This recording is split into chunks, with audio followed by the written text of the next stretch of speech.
This morning on a Sunday morning conversation, I have Westpo coach David Houston. Another great season. An unfortunate double overtime loss in the in the regional tournament. Right, it wasn't state; it was the regional tournament, regional semis Yeah. at Hayfield's home court. But another great season. Coach has been there for many years now. But he played at West Springfield for you played for Jim Warren, right, Coach?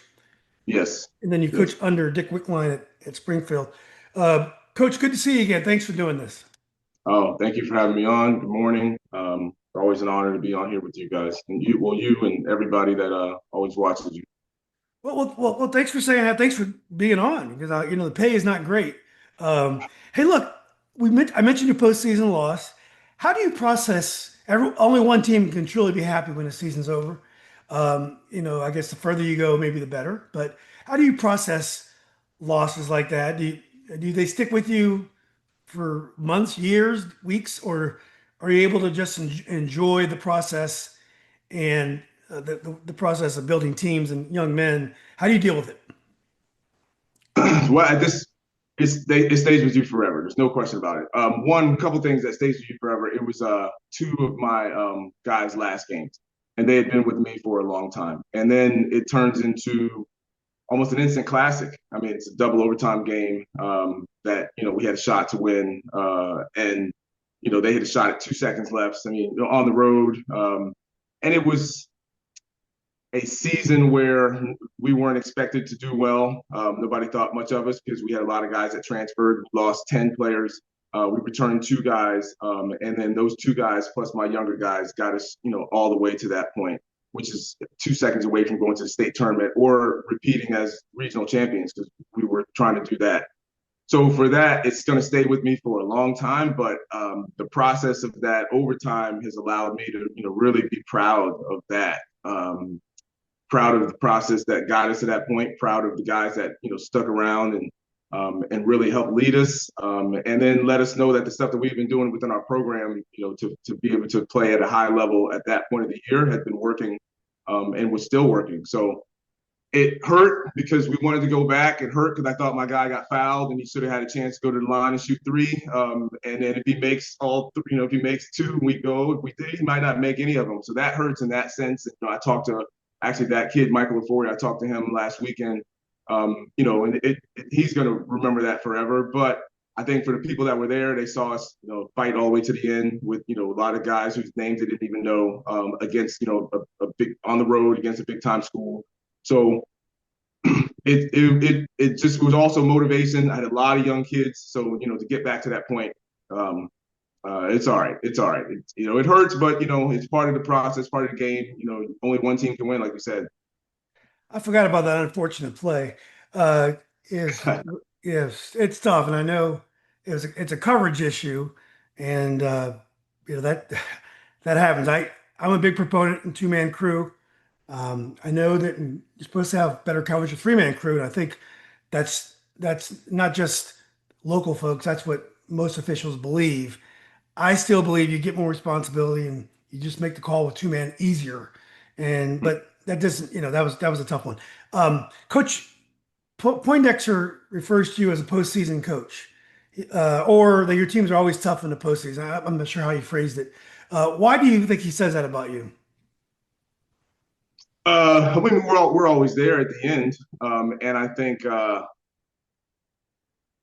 details become more important to us. The possessions become and heightened, offensively and defensively.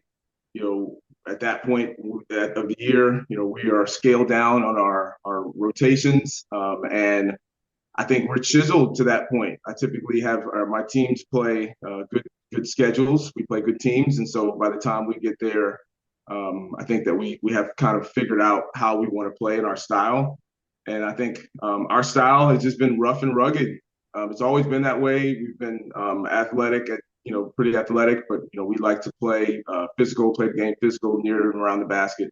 And even though the game has changed a little bit, where there's less big guys that want to play near the basket, we still play that way. And so I think it keeps us around late, and then it allows us to, let our players be able to make plays and let our coaching staff be able to execute things that we need to do. And I think because of that, I mean, we've been in a championship game for the last 9 years in a row, and we haven't won every championship game, but we've been in it. And so if you're in a championship, whether it's district or region championship game late in the year, there's got to be something that's working. I think that record is as good as anybody's record around with and in the Patriot District, and also we were in the Gunston for a while, so we've been playing good teams and we've been there late. And I think it's not easy to do that, and for us to be able to consistently do it, I assume that's why he says it. Is it any easier or worse to lose to Carlos? Such a good guy, great coach. But is it different to lose to Coach Carlos than a different coach? You guys play each other. You guys share a boundary. Definitely rivals in terms of basketball coaches, but you seem to get along great off the court. Um, I don't have a lot of experience losing to him. Being honest, we have had a really good record against Hayfield in my time that he's been there. I think we've lost, I believe, 3 times, and we were in the same conference for 4 years. So we've played a lot. I don't know. It's once I get into battle, I want to win the game. And I think it doesn't matter who's on the other side, especially if it's an elimination game. I really have a hard time. I talk to coaches before the game all the time, before every game that we play. I have a hard time with these elimination games because we're always saying, good luck, but neither of us want the other one to have the best luck. So in a game like that, I don't think it was any different. I think that they're a very good team. We played them the year before in the region championship. So I think,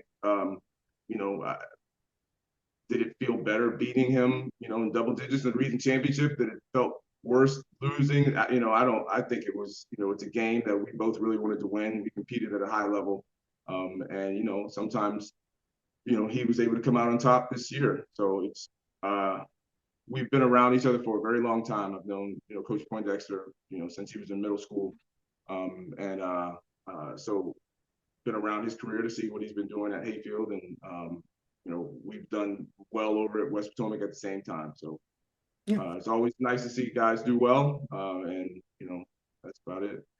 Yeah. So getting back to that last play of that game, the Hayfield game, it was brought to my attention that you guys had won the year before against Fairfax on a controversial call, which I think was a solid no call.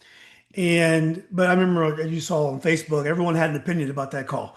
And it was just to paraphrase it for folks who may not remember, uh, there was a player who was dribbling the ball going towards the wing, and there was contact with the defensive player who was playing physical defense, and the defender went down.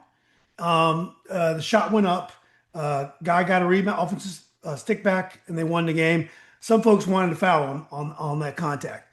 Now we don't have to get into whether it's a foul or not because I think clearly you can make an argument both sides. I felt comfortable saying it was a good no call, but it was interesting how a year later there's another call that contributed to the outcome of that game. Not the same banter either on this call on online, I didn't think. But Yeah, I think yeah, everyone. I think people who saw this play. I don't know one person who said that was not. Not one person said that wasn't a foul. I had a number of referees come to me and tell me that they did not think there was a foul. Oh, is that Now I right? will, yeah, absolutely. But I will be completely transparent and say fully respect to the people that were on that crew that Yeah. were not a part of that actual call because both of those people came to me to tell me that they thought that that was the foul. So and everybody that saw it and I mean, it was a foul. It was a foul. It was a foul. So it wasn't called. So it doesn't. Just like the other one. The other one could have been a flop on the defensive end. We could have got 2 free throws. To end that game the previous year. So Well, I think there it was is there was definitely contact there. Just a question of whether or not the ball handler is able to hold his position or not. Whether he's allowed to also have contact. I think is the question. I think you're right. I definitely want to pick on those officials because the crew you had is a great crew, good guys. I think it was more of a coverage. One of the officials was looking at the rebound. One, it's in transition. It was a very tricky play to officiate. it was And great play, 3-level play. it was the most well executed play my kids did all year. It That's was. actually so one thing that I remember I was able to say in the locker room afterward. We practiced that play every day for the previous 3 weeks prior to that game. It's the last thing we did before we left practice. 2 seconds, between 2 and 3 seconds left every single day for 3 weeks. And that was the first time we had a chance to use it in a game all year. But we practiced it every day. So when their kid hit the shot with 2.5 seconds left, all my players coming off the court automatically knew what we were doing. I didn't have to tell them to play. I drew up exactly where we had been doing for the last 3 weeks, and they executed it perfectly. Perfectly, everybody did their job. It was a really well done thing. So when the foul wasn't called, one thing that we can go back to, and I tell my players, and I tell my own children, like you can only do you control what you control. We did our job, we did what we were supposed to do, and that was it. So that was a level of I guess positivity in the locker room with a bunch of guys crying and coaches sniffling it up and all that stuff. But we executed. We did the job, and the referee would watch the play. He watched the shot. He watched to see if it went in the basket, which is not the right thing to do. Who cares? Everybody would have seen if it went in the basket or not, and then No, he no, no, watches. no, no. I think he was looking at the box out. Nah, Hmm. I mean, it is what it is. I've obviously watched it 3,000 times from a bunch of angles, but it is what it is. Wasn't called, and like I said, all I can, we can tell my kids, it was all over social media too. So my own players and students were talking about it, and I just had to, let them know, it's one of these kind of, I guess, man experiences. You have to just take what you've learned, and then move on from there, and that's all you can do. Was it a harder loss? The Oscar Smith loss on your home floor, you had really controlled that game, and a player just slipped an open court. It just seemed like he took a bad step. I don't know what happened, and if he makes that layup, you've won. And I think it's going to take a lot to beat you guys. And it was just the most bizarre play that you'll see. Is it hard to lose when it's such an unfortunate play where it was kind of under your control, your team control, whereas the other play is more out of your control. I mean, we can't really control what the officials do. Is it different? What's that? I think both of those were out. I think both of those were out of our control. I mean, yeah, we executed that sideline out of bounds play and broke away, and then I guess there was a drop of water on the floor. I don't know. I mean, I've never seen that happen before, especially that level of a game. I've never seen that before. And then to lose at the last second on the other end, it's basketball. I mean, I grew up playing baseball, and I've been watching, the postseason and whatever. Like sometimes there's just things that happen, and there's nothing that you can do. It's like I mean, I'm friends with some of the coaches. We go to Charlottesville, and Albemarle might have had the toughest last 3 season Oh eliminations, my like God, I saw the half in the, court shot. yeah, Yeah. like in the history of the state. I mean, just and one of them was state title game, and the other one's headed to. I mean, so like it's not just us that has these crazy things, but it has happened to us, which sucks. But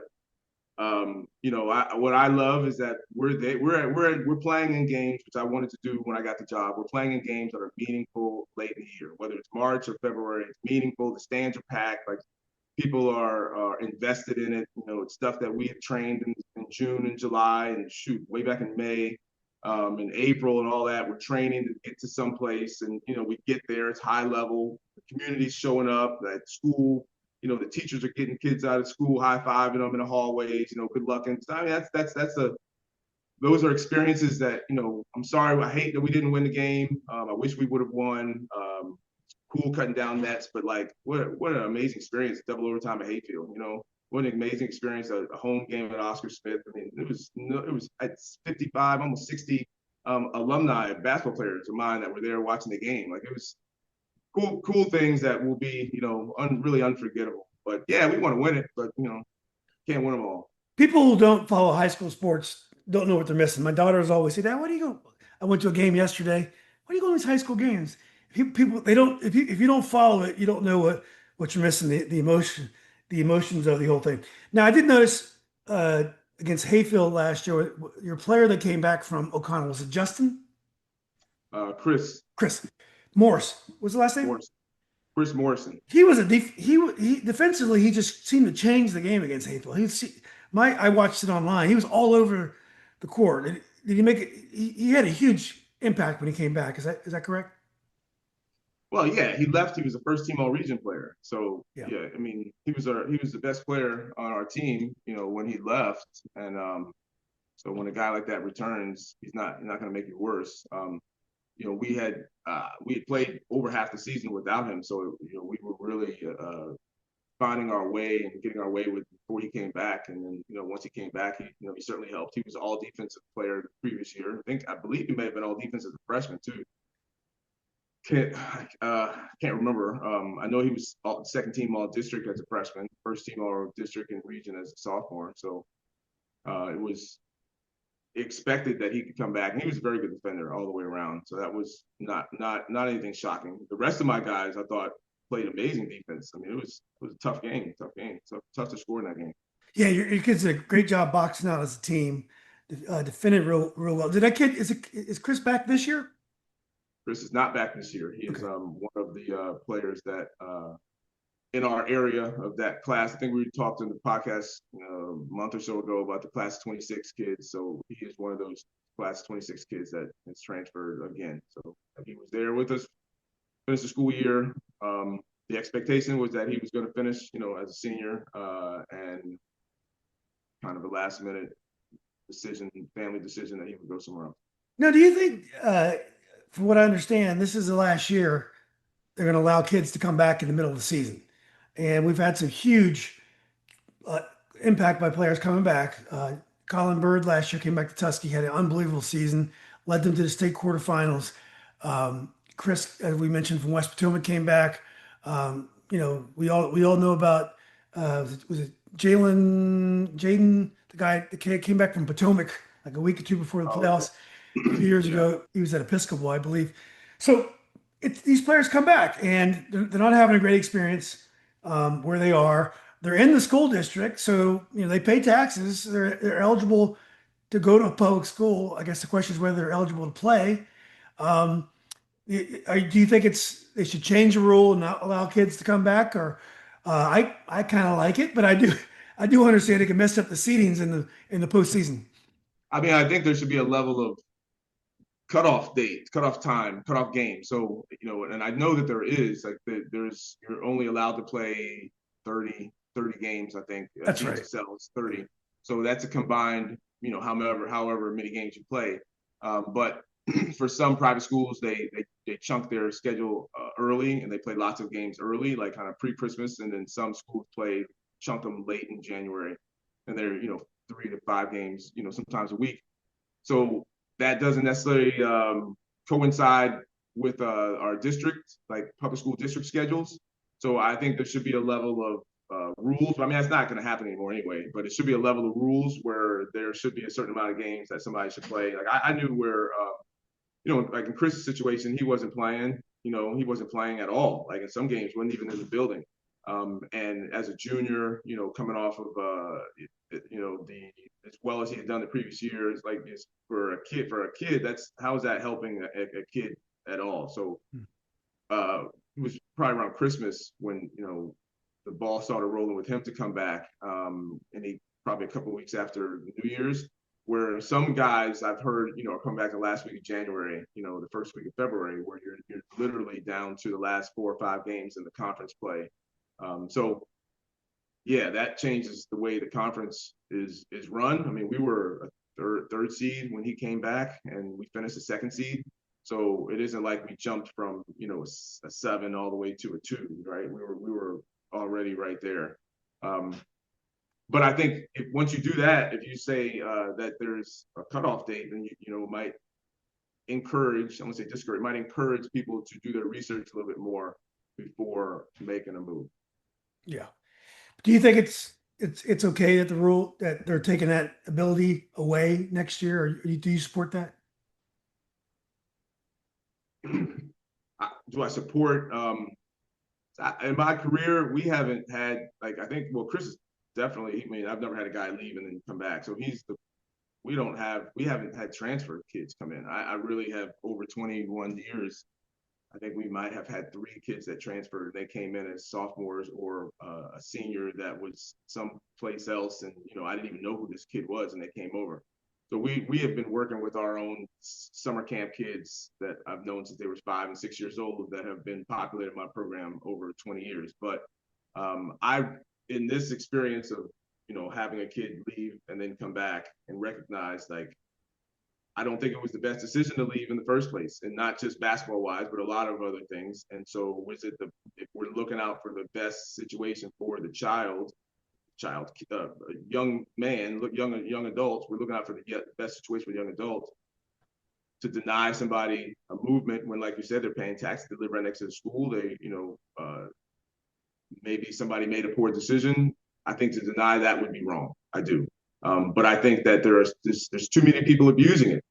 And so with the abuse of it, it's eventually going to just make it so that it's either you're here or you're there. And I think it is some students do have flourished by leaving their public school and going to private school, and or just being directly from middle school and going to their private school. Some kids have done well, but I do see a lot of kids that are coming back to public school. I got a couple of kids that came to us this year that never even started at our school. They were at our middle school, and somehow they went to a private school that they were told or sold this message that they're going to have this great career, but let's just start you on the freshman team first, and then let's see. And so once you hear that, if anybody has got real ears and is listening, you're not a part of their process. If they recruit you from middle school and they put you on their JV team or freshman team, you're not a part of their long-term process. But everybody isn't buying into that, and so now these kids are coming back to us, which they should have been with us the entire time. And so if there was like a stoppage and say you couldn't do that, I think that's wrong. I think that's wrong. Yeah. Educationally, Fairfax County can compete with anybody in the country. Just in education, and we have been over however many years. So when people say, "Oh, I can get a better education at someplace else," I mean, I'm biased because I'm 25 years as an educator here in Fairfax County, and I'm a Fairfax County graduate myself, like yourself, and um, it's worked out pretty good. So, Yeah. a lot of people say that. Yeah, give the public school a chance. Um, so, as a sports parent, your daughter came up and I talked to Coach Baker, and she's a really good player. Dawn, I think her name is Dawn. Yes. Do you sometimes go through this? I talked to Coach Sherman about this. Do you ever worry about managing your own kids, knowing how your interests are, with the kids that you coach? So, like, let's say Dawn, you want her to reclass, or you felt private school was a good option for her, which I mean, I'm sure she could play for private schools. Do you feel pressure because you're a coach on the public school side to keep her in the to keep her in the public schools? No, I wouldn't say pressure. It's family decisions. Here's, what we're deciding for our family we want to do with our kids. We want them, if they want to play sports, we want them to do well at that. But academically, that's going to take them further, in my opinion. That's what I believe. Um, as a public school, well, interesting enough, my son is he plays baseball and he's a middle schooler, and he's got some private schools that have been contacting him that would like him to play at their private school.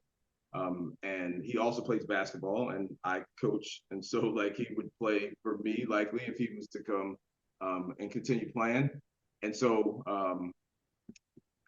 I'm not really thinking much of it. I mean, there's nothing wrong with our our public school that we're in. I think if I was in a public school, teaching in a public school system that was kind of sketchy, wasn't really, I was, concerned about this or that, I probably would look at it. But no, I mean, if it'd have to be somebody really, really big calling that would make me change our mind, and for projection that we have for our kids where they are is just fine. Do you think parents overuse the reclass button? I don't think there is a sample size big enough to say that that's an epidemic going on. Do I think that some people do it and overdo it? Yeah. I mean, some people do because their kid ends up at 19 years old as a senior and is in the same kind of recruiting spot that they would have been in if they were 18 years old. I think I do see a lot of parents overusing sports just in general, as opposed to using sport to teach lessons or teaching lessons through sport. And as a, I see that, and now that I'm on parents, I'm in the stands for my daughter's games. I'm in the stands at my son's games. I don't coach him yet, so I'm in the stands at his games. And I hear parents talking, and some parents that don't know, I might have my hoodie on, they don't know I coach or who, what I do, and I hear them talking about, the recruits that must be coming to see their 11-year-old at the baseball field somewhere, and how they've got 4 days of training to get ready for it. And I'm like, no one's coming to see your kid, and like he should just have a good time and have fun doing this. And I think some people are missing that. And so for that, trying to reclass to try to get a better recruiting situation, I don't have enough information to say that it's been so successful, but I also don't have enough to say it's killing the game terribly. Yeah. Do you miss watching her games? Be able to experience all her games because you're coaching your own team. Yeah, of course. I mean, yeah, I mean she's my first. It's my baby girl. But we've talked about it, so it isn't like yeah, we've discussed it, and we have a lot of double headers now, so I get to see her actually play live, probably 3 times as much as I did when she was a freshman. NFHS has been great because even when if before she started playing high school, because I have 2 kids that play different sports and they play the same sport, my wife and I have to choose who's going to which game. I can't, be at every game all year, all the time anyway. So I see her at practice every day. I don't sit in the gym and creep out at practice, but I see her at practice, so I get to work out with her a lot. We get to discuss the stuff. So it's been all right. It's really tough because I remember when I interviewed Coach Kendall Hayes from Potomac, who just had an incredible run at Potomac, and won a state title, got to the state tournament I think 3 or 4 times, and when his son went to Maryland, he stepped down from coaching so he can go. And I think when I interviewed him, he told me I don't think he missed a game in 4 years. Well, I look at Kevin Harris, and I know his son is at Duke, and he's being hyped to do really well this year, which I know we're all excited to see. And I'm like, man, that must be really tough for Kevin and guys like you, because when you're in the middle of coaching your team, your kid's playing somewhere else. And I know as a sports dad, um, I look back on my son's sporting career more than my own. Maybe because he was better than me, but or maybe because it's fresher. But I love his games. I still watch replays of his games. So it must be tough to pour into these other kids. And also, I mean, you enjoy the competition of coaching as well. I mean, it's not all gratuitous. I mean, you enjoy it, I'm sure, even though you're definitely having a huge impact on these kids' lives. But it's still got to be tough for coaches who have talented kids to not be at all the games. Yeah, there's no question it's tough. But my daughter enjoys. She was born after I got the job, so she only knows West Potomac and her father coaching and on the sideline. So even the conversation I had with her about me possibly, taking a step back so that I could watch her play, like she enjoys me coaching my guys, and she enjoys that part of it too. So that made it a little bit easier, and me and her, our relationship. But yeah, of course, I would love to be able to see her every time she steps on the court and takes a shot. But like I said, this summer I wanted to do the same thing, but my son plays baseball, state tournament. I had to go to certain things there. I couldn't be at 2 places at the same time. We had a live event. So I'm not unique in this, and so because of that, I have leaned on other coaches and talked to other coaches that have coached their kids or have coached kids that played in other sports, and so I've got some advice. Yeah. Have you been happy with Coach Joe Pucciselli, and how would you describe his style? Oh yeah, yeah, yeah, yeah. He came in with Coach Colligan. Well, I guess a year after Coach Colligan. Once he got the job, Coach Colligan got the job. Joe came in with him, and he's a hard worker. Yeah, we're colleagues at school, so we worked in the special ed department for about 5 or 6 years together. And he plays pickup with my guys. I played pickup with him when I still played. So he could play. He still plays. works the girls out and trains them, and has been doing that for a while. He asks me questions a lot, so it's great to get a chance to talk basketball a lot. And I'm the fall league coach for the girls, which Oh, is really? actually, yeah. So in getting a chance to see my daughter play, like I'm coaching her this fall. I coached her last fall, and the other varsity girls. So that's a highlight, actually, really in my career, is having a chance to coach the fall league varsity girls.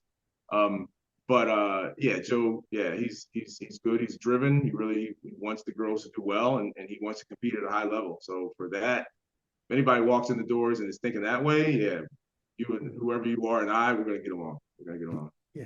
Well, it's interesting now that you're no longer a young coach. You've been doing it for a long time. And most of the guys that we talk to, you guys are all veterans now.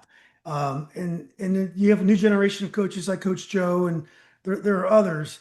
Are they much different than you guys, the new generation of coaches that are coming in?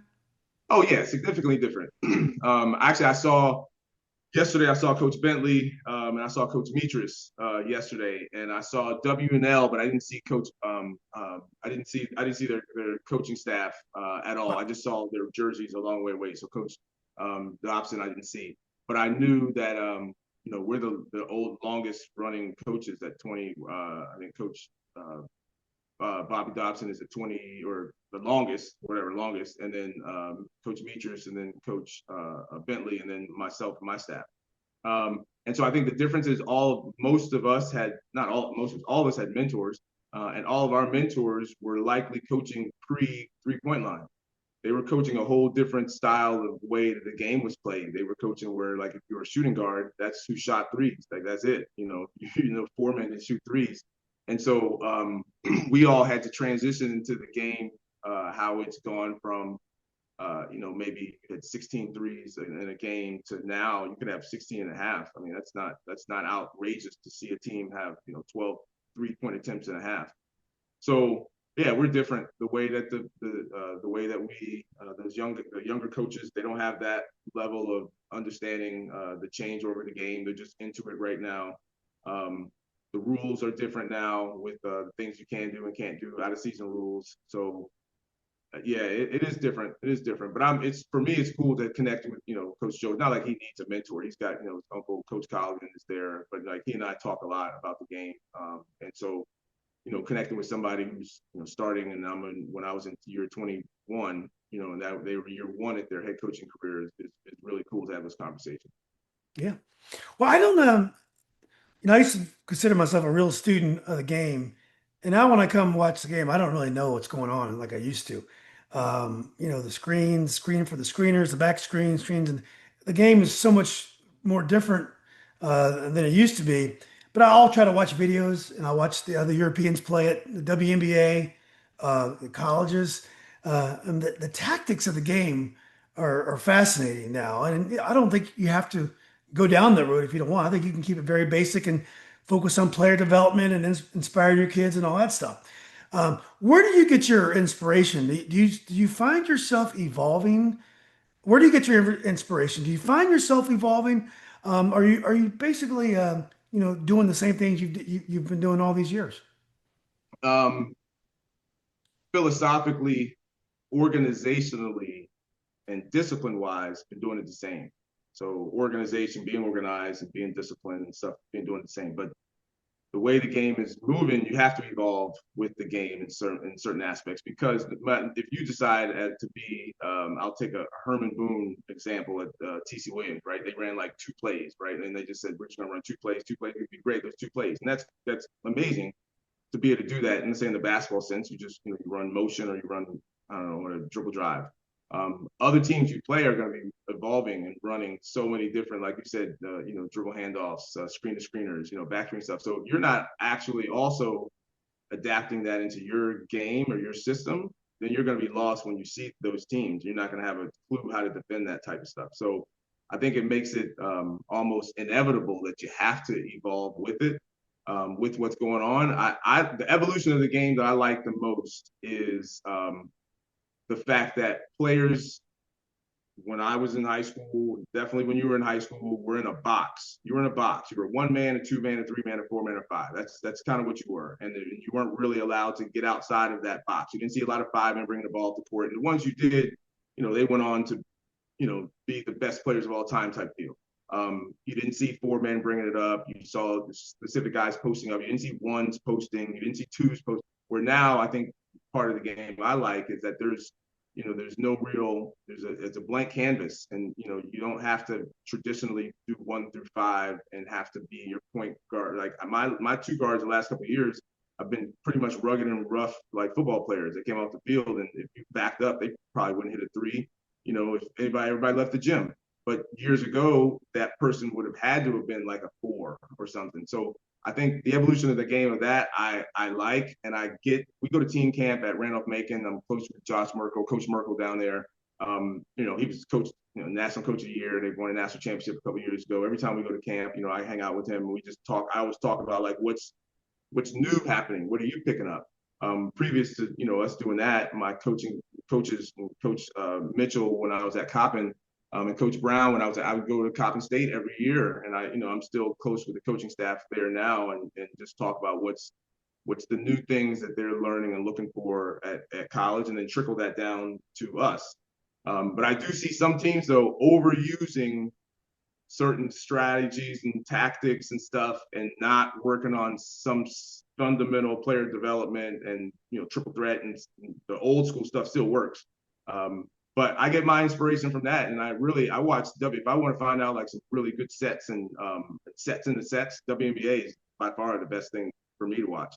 And then rewind, and in college, women's college basketball, definitely in the postseason, in the NCAA tournament, you're going to get the best action that you could see, and you're going to actually see the whole thing play out, and not somebody break off and make their own play. So, yeah, I had all that stuff, and then our system and our offenses have evolved over the 10 years, easy that we've been running it. It's so interesting when you were talking, you mentioned players in a box. I think you're right about that. We gave you numbers, and you had guys that were allowed to shoot. I wasn't. I remember one of your teammates in high school, Jamie Warren. He was really unique for the time because he was a big kid because he played catcher. He had a great arm. He would throw the inbound pass. He would shoot outside. He'd be all over the place. He played very unique. As good as Jamie was, and he was a great athlete, he would not be that unique today in terms of the way he plays. He's a great competitor, and he'd be very successful. But he was like unique because of the way he played. That kind of role would be normal today. You'll see big guys, running the fast break or just doing different things, and the coach doesn't feel constrained by what position you are or how tall you are. If you can, Yeah, if you can that's play, why Tammy was a great player, a great great high player. school player. Good teammate and all. But he was, yeah, you say he was unique, and like he wasn't a number. He didn't have like he No, wasn't a 3 or 4 or 2, and so for that, people weren't really used to seeing that. And so yeah. like, what do you put to guard that? Like, do you guard him with a 4? Which when they did that, and he would just cook that person, get by him, and you guard him with a 2, and he's too big for them. Well, yeah, like you said, today, everybody's doing that now today. So, but I think he would still be effective. He could score, but I mean, when your father's the coach and doesn't give you a number, you have no reins. Yeah. So, like I said, like the evolution of the game that I like today, yeah, he had that. He had that back then. He did. Everybody else don't have that, right? But he had that back He then. did. But I mean, he was all business. I mean, Jamie was all he was all business. I like the style. Um, I still try to get I had my quarterback. So last year our quarterback football team was the guy who threw the inbounds pass in the last play, everything. I've been chasing that Jamie Warren out of bounds, throw it down the court, since we played together. I mean, I haven't really seen anybody. One, it takes guts to do that because he threw some of them out of bounds that nobody talked about. But it puts so much pressure on the defense to do that, and then he knew that he's not going to get taken out of the game if he makes a bad pass or something like that. So it's I've been chasing that for a while, having somebody that had a good arm and take it out of bounds and just throw it down the court if teams yeah. don't get back. He's kind of a shorter version of Kevin Love, the way Kevin Love played. He just kind of get the ball, throw it. He was just he had freedom and to do what he needed to do, which you're right. And a guy like Jim Warren was not the kind of guy who gave a lot of freedom to a lot of players. He was a very regimented coach. I remember when one of the greatest players of my generation, a guy named Todd Blondin. I don't know if you know Todd. And Yeah. Todd was a phenomenal player, but Coach Warren was very old school, and they butted heads. Weaver got along. His older brother played UDC, got along better with Coach Warren. He was more traditional type of post player. Played point guard in college, but Todd was very unique. But let's before we start talking about all the West Springfield greats, let's how did the summer off season rules go for you? Were you able to manage and get enough playing time in with your kids? Yeah, so the rules didn't really kick in until now, this Oh, fall. okay. We didn't have the 10. Well, I guess with the last maybe week or so of the summer league, they were like floating the rules out, and so but really starting in the fall. So our live event, our team camps, our summer league, we won't be able to do it like that again. But so we were able to play. I guess we probably played I don't know how many games, a dozen summer league games or something. So we won't be able to do that again. We made it in the summer league semifinals or playoffs, somewhere around there, quarterfinals or something. So yeah, I had the rules didn't affect us too bad this summer. But my team had a fine summer. We did well. It's won the team camp that we went to at Randolph Macon. So we had a fine summer. Do you have kids playing football this year, this fall? Half my team plays football. Do you So like do you like that? three of my starters from last year off the football field this year to come back. Do you like that? Yeah, yeah. I mean, it'd be great to have like some people have the same kids with them all the time, all year, and they're sharper at certain things, no question. The thing that hurts is that when those guys come off the football field, no matter what, it takes them several weeks to get their basketball lungs with them first. They're Legs too. dribbling around ball, not like an oblong thing. But naturally, these kids, positively on the other end, they just want to bump and hit somebody. Like they've been having shoulder pads and helmets on. Now they don't have shoulder pads and helmets, and there's still a person in front of them, and they want to bump that person out of the way. And so for the guys that don't play football, for my guys that have been there the whole time, we're always talking about, you've had this opportunity to be so much better before these guys get here. So don't let them come in here and punk you, come in here and show that you this or that. So we automatically, once they walk in the building, the level of competition just raises, just from the talk of us telling them that and to us telling the football guys, hey, if you let these guys come in here and show they're tougher than you. So it works out. And, so we're first couple scrimmages we're not that sharp. Maybe the first game or two, we're still getting ourselves together. But by the time Christmas hits and January and conference play hits, it has not bothered us missing a week or two of not having those guys. I reached out several years back. I reached out to Westfield staff, is how they handle, because for a long time their football team was in the state finals or state semis, like 4 or 5 years in a row. And they had several starters on the basketball team that played football. And so like they wouldn't get those guys until December, second week of December or something. So, I reached out and, how do you guys handling that? And, other coaches as well, and taking that advice. So worked out. So when I was in high school at Robinson, Robinson was a football school. It was coached by Ed Henry. You mentioned, remember the Titans earlier Yep. Today, and he was coach of Marshall in the movie.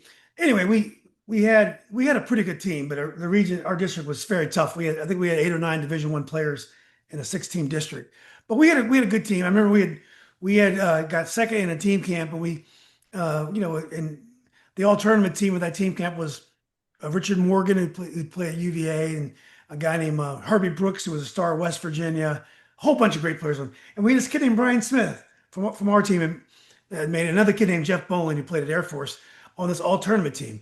So Brian was a 6'6", 6'5" guy who was a knockdown shooter in the day before 3-pointers, but just a great shooter. And he was a really good player.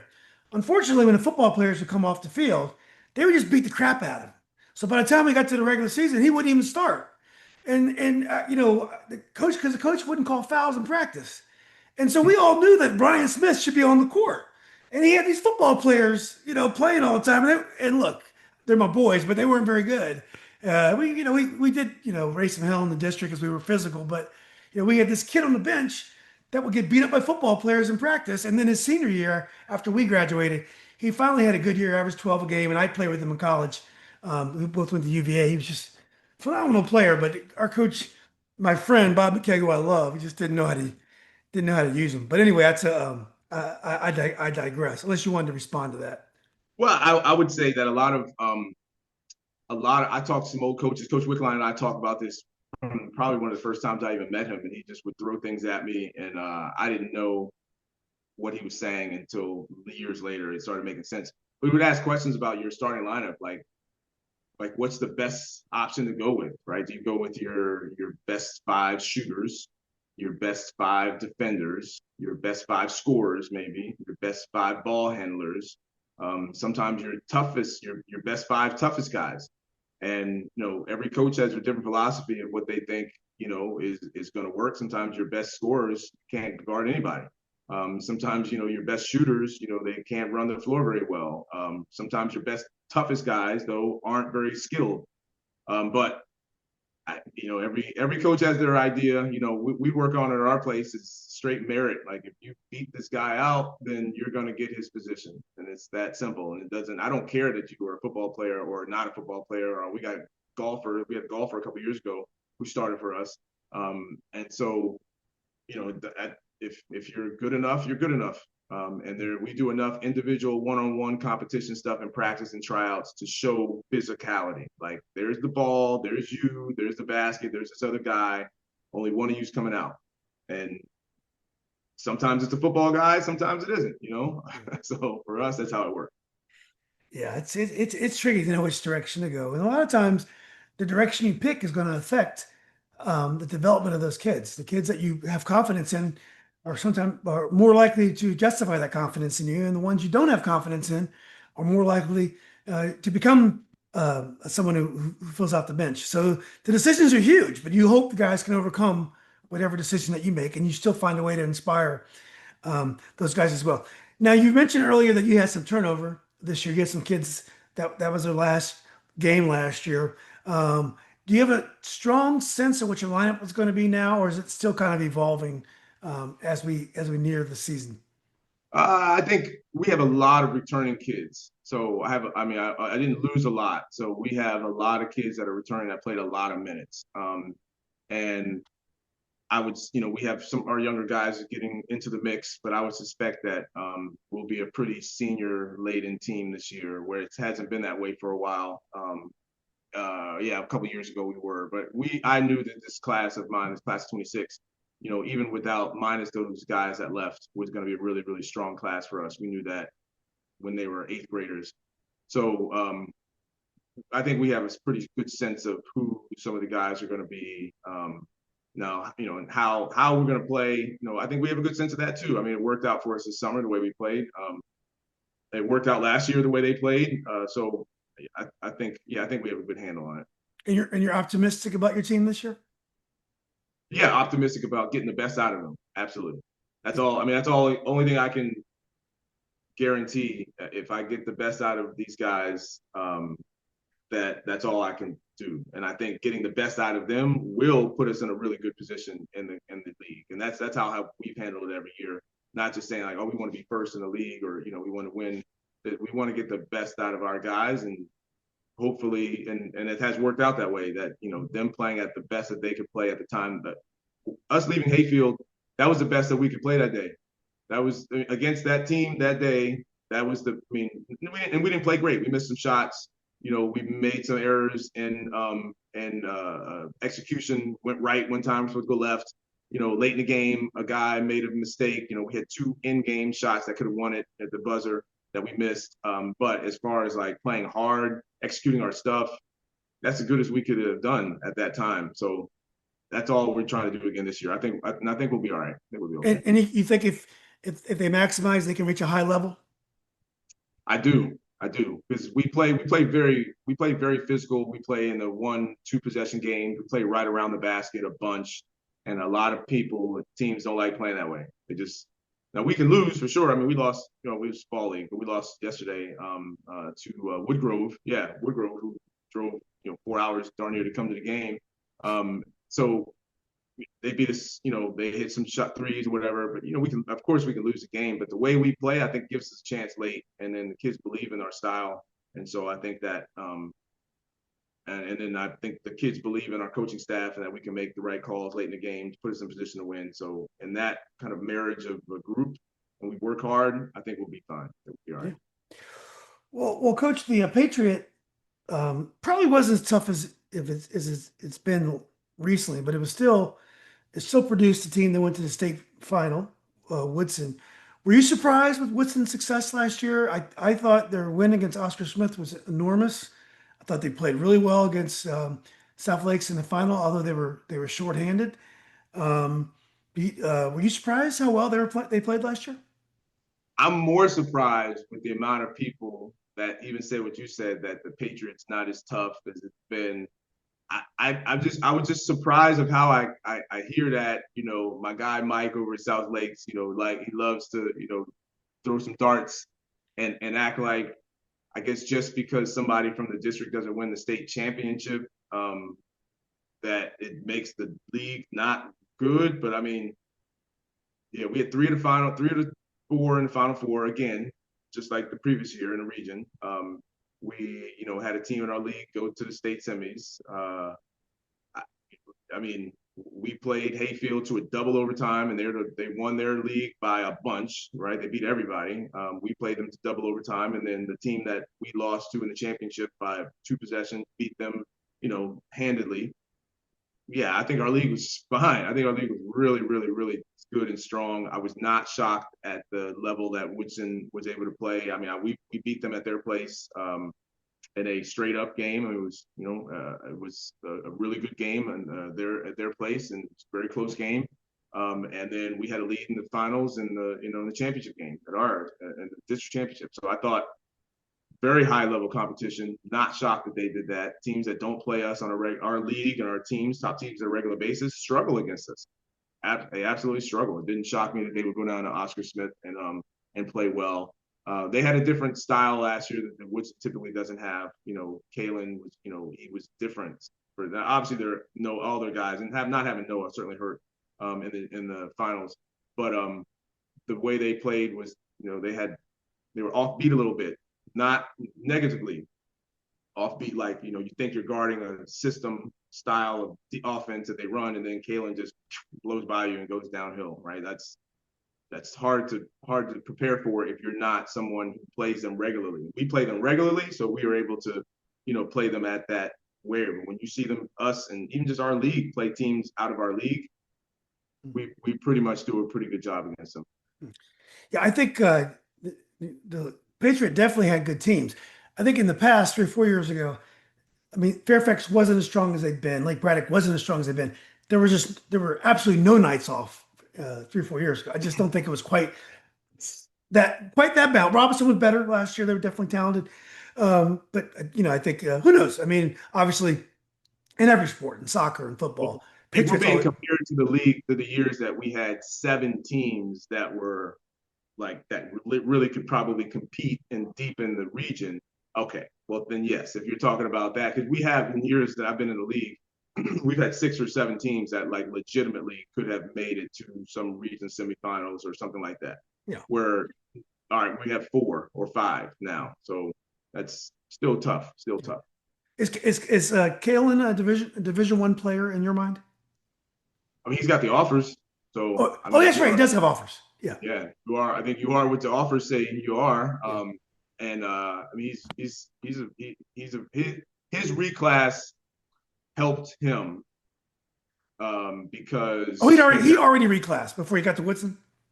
right, yeah, he stayed 8th grade, I believe, a year. So he's a class of 26. Well, he would have been a class 26 kid, now a class 27 kid. So it certainly didn't harm him. He got to start in high school and play all 4. Going to play all 4 years at a high level. Didn't hurt him. He's very quick, very strong. Really good shooter. Yeah, he's a good player, very good player. His decision making took a quantum leap to me his sophomore year, is which happens. His first year of varsity is probably a little bit tough. I thought his decision making became much to me much more understandable. Which I was understanding what he was up to last year. Before I'm like, oh, he's still got a little ways to go, but he was a freshman. Um, what about when you look around this year? Um, I've interviewed some coaches and everyone has the same favorites. But when you look around in handicap, thinking about fall and summer and also last year, who do you think is going to be tough this year? Unfortunately, I got the same names. I Yeah. mean, Westfield, is going to be extremely tough. I'm anxious. We open with South Lakes this year at South Lakes. I guess it'll be the day that they're probably gonna bring Grant back and bring the rings out. Like they're probably gonna have all the rest in there for the game. And knowing Mike, might have some shirt that says, beat Dave or something on it. But I think they're gonna be tough just because they got, you have back-to-back championship DNA in some of these players that trickles down to JV, trickles down to freshmen, trickles down to players that may not even actually have touched the floor, but they really believe, like, we're this is the place to be. So I think they're gonna be hard to just hard to beat. They're gonna be hard to beat. We didn't play Westfield this summer, but I saw them play maybe one of the later summer league games, and they looked really there. It was like college team walking out there. I mean, our league I think is going to be good. I think we have some teams that are going to be pretty good. But a lot of people lost a lot. So I think it's really tough to say for sure. A lot of schools lost a lot of their guys that they had been building for a couple of years. And so for that reason, I kind of keep my eye on our conference and our league and our team, and then just try to focus on us. I know all the teams in our league's names and coaches' names and players' names. So I focus on them. Yeah. Do you agree that South County may have a solid squad this year? Absolutely. They got a ton of vets, like 3-year guys that have been around.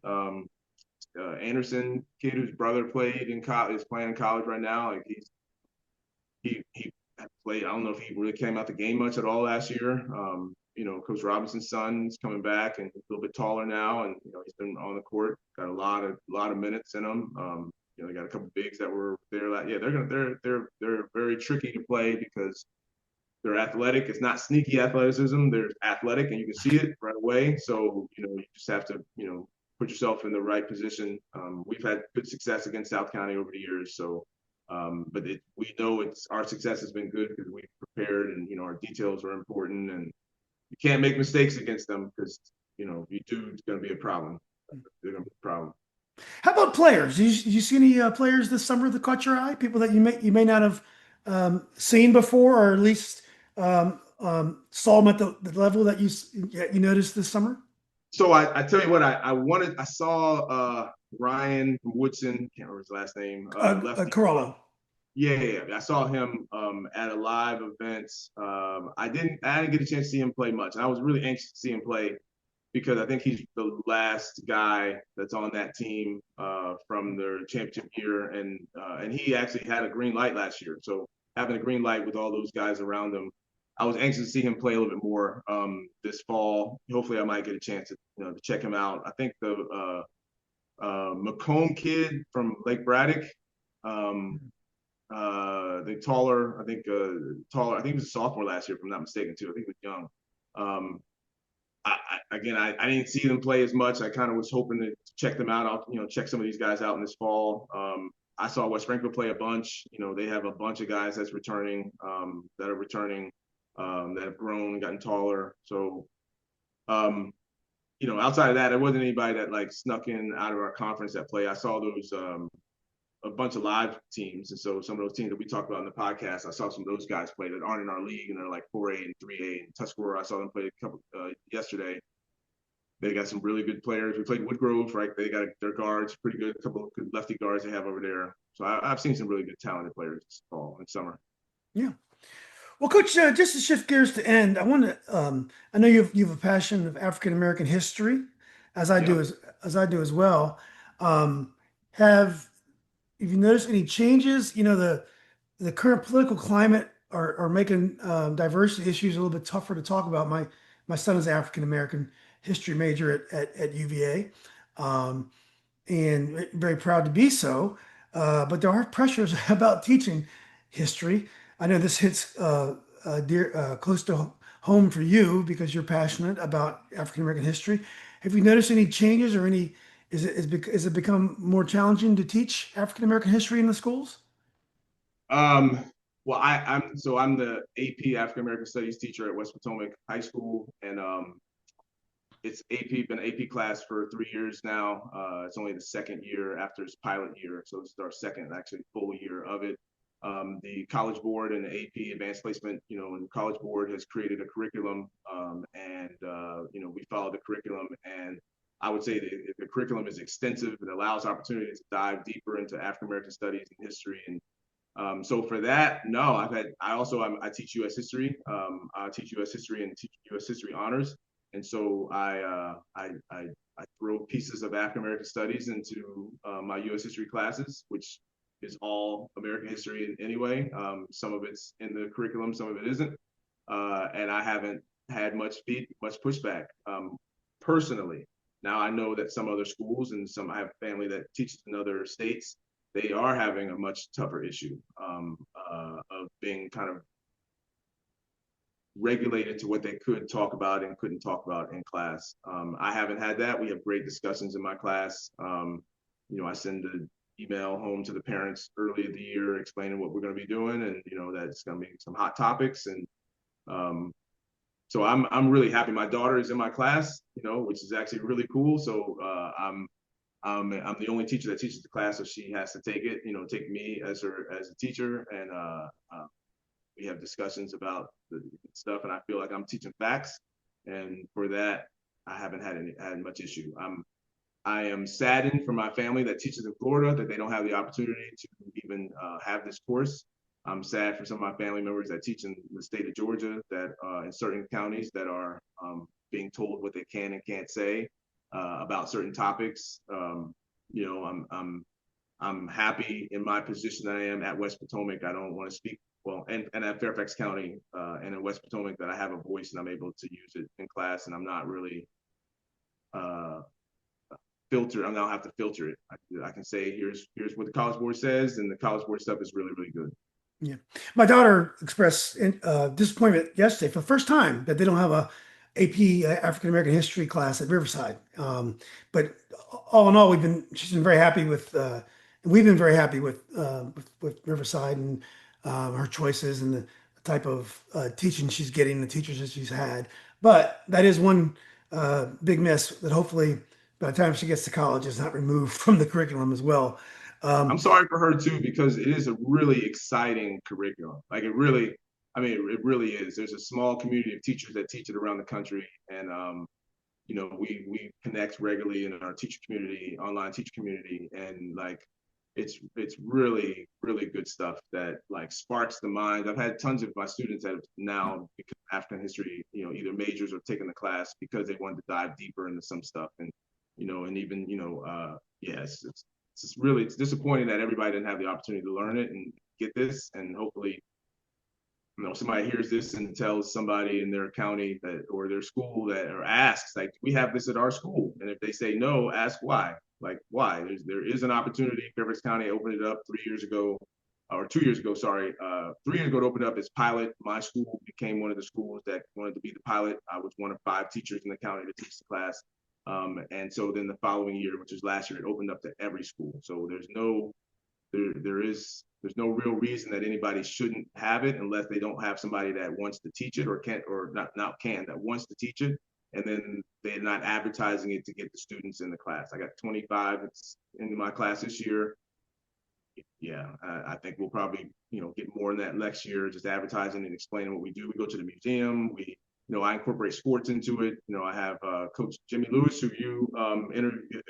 he has come and spoken in my class about a number of things. So it's a cool opportunity for kids to learn about American history from the part that they're not getting in U.S. history.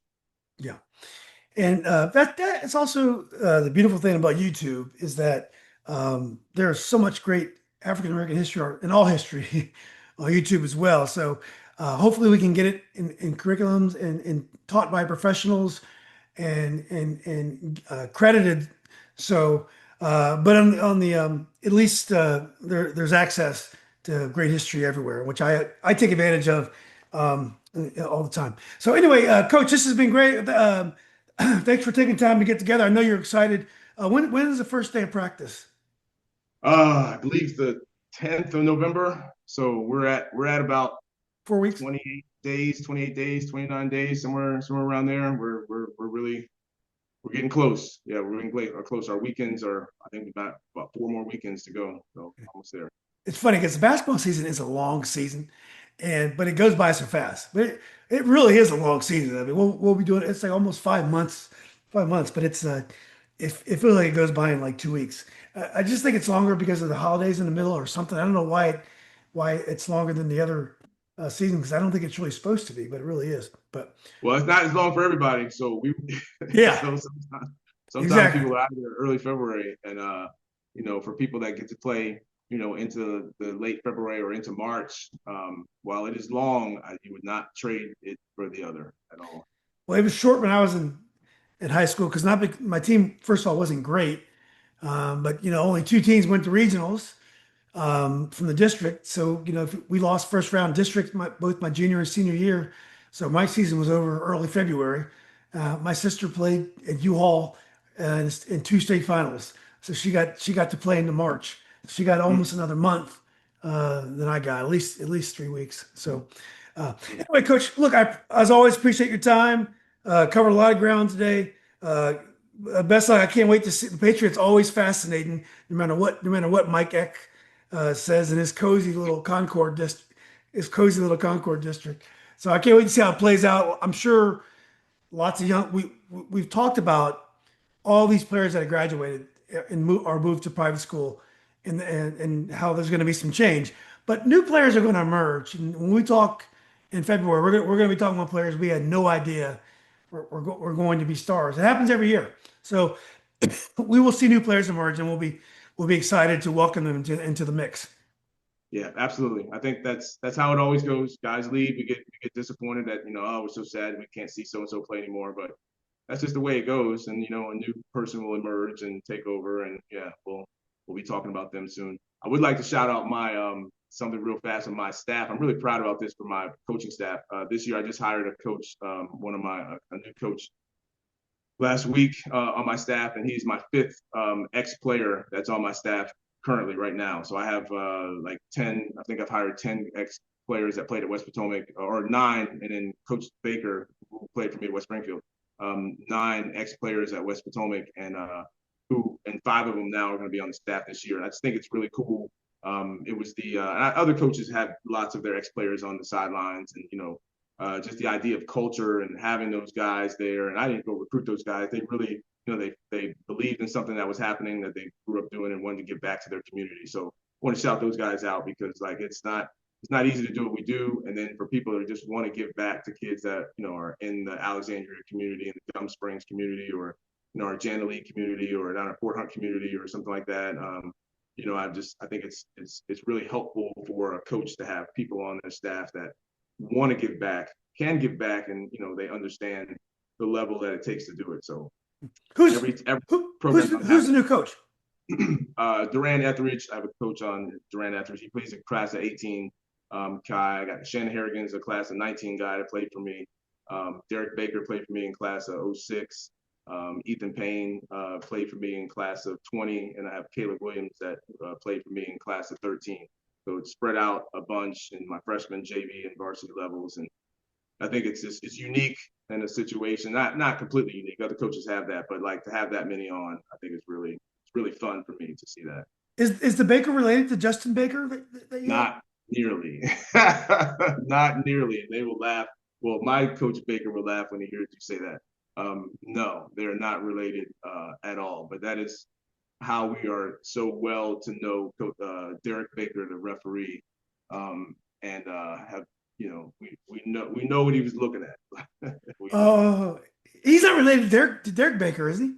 he's not related. Okay. Just the same name, not related. Oh, same name. Okay, that's right. That's right. Yep. Well, anyway, Derek, if you're listening, Derek Baker, the referee, I love you. You're a great ref. Hopefully, we weren't negative. We were just commenting on a huge moment in the game.